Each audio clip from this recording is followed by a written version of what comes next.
Pakistan's continued control over parts of Jammu and Kashmir remains a serious human rights concern and an unresolved chapter in South Asia's history.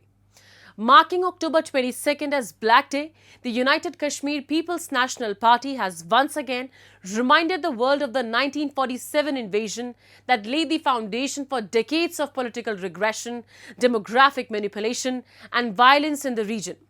UKPNP has condemned the killing of peaceful protesters and the demographic changes in POJK and Gilgit-Baltistan, urging the international community to hold Islamabad accountable and end its repressive policies. We have a report.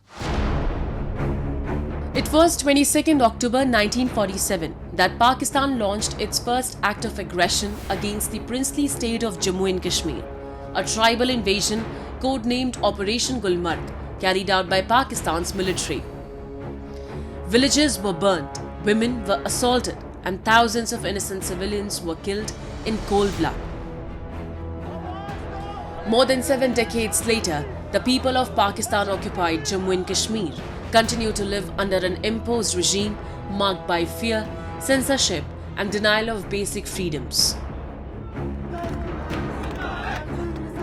Each year, the United Kashmir People's National Party commemorates this day as Black Day, calling it the darkest day in their history, a reminder of how Pakistan's military occupation began and how it continues to subjugate the region. This year too, in Brussels, UKPNP organized a protest right in front of the European Parliament. The activists condemned Pakistan's ongoing human rights abuses, including the recent killings of peaceful protesters in Muzaffarabad and other parts of POJK, accusing Islamabad of ruling through bullets, not ballots. इस operation Gulmarg के नतीजे में जो है वो हमारे लोगों को मारा गया, जो है वो हमारे जो है वो बच्चे जो है वो यतीम हो गए, हमारी जो है वो औरतों की अस्मत दरी हुई। हम ये चाहते हैं कि एक फैक्ट फाइंडिंग मिशन जो है वो आज़ाद कश्मीर और गिलगित बल्तिस्तान और होल जम्मू कश्मीर में भेजा जाए, ताकि जितनी भी ह्यूमन राइट्स वायोलेशन है उनको जो है वो रिकॉर्ड में लाया जाए और उनके ऊपर जो है वो सेक्शन मेजर्स लिए जाएं। The UKPNP has accused Pakistan's security forces of operating with complete impunity, often resorting to torture, disappearances, and intimidation to silence dissenting voices. Protesters have been met with bullets instead of dialogue, most recently during the September 29 protests when Pakistan's law enforcement agencies opened fire on unarmed civilians. On 29th of September, a massive protest was dealt with the iron fist of the government of Pakistan, and about 12 innocent people, including some members of the armed forces, law enforcement agencies and local police, were killed. That is very unfortunate situation. And after that, the government of Pakistan established a delegation to talk with Jammu Kashmir Joint Awami Action Committee.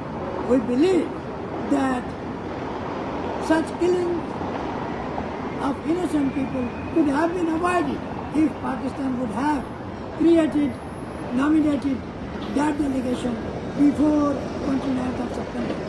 We condemn those killings and we demand government of Pakistan to provide compensation to the victims of those families whose loved ones were become the target of Pakistani law enforcement agencies' bullets. Activists allege that Pakistan's heavy-handedness is part of a broader design, a systematic attempt to alter the demographic identity of the region. The UKPNP calls this demographic engineering a deliberate strategy to erase the region's ethnic, cultural, and linguistic identity and tightens Pakistan's colonial grip.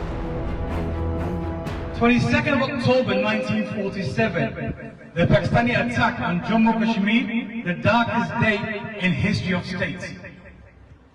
United Kashmir People's National Party, the UKPNP, observes 22nd of October every year as the darkest day in the history of the state of Jammu Kashmir. Beyond human rights violations, the situation in POJK and Gilgit-Baltistan have become a humanitarian crisis, marked by economic deprivation, crumbling infrastructure, and the looting of natural resources by Pakistani and Chinese corporations under the China-Pakistan Economic Corridor. The local population, meanwhile, sees none of the benefits, only military checkpoints, environmental destruction, and unemployment. Civil rights activists warn that Pakistan's extractive policies are turning these occupied territories into resource colonies, violating every tenet of international law. At the Brussels protest, UKPNP leaders called upon the United Nations and the European Union to intervene, demanding a fact-finding mission to document abuses in POJK and Gilgit-Baltistan. They stressed that Pakistan's ongoing occupation and its denial of self-determination to the people of the region is not just a local issue, but a serious threat to regional peace and stability. For decades, Pakistan has projected itself as a champion of Kashmiri rights at international forums, while crushing those very rights in the territories it controls.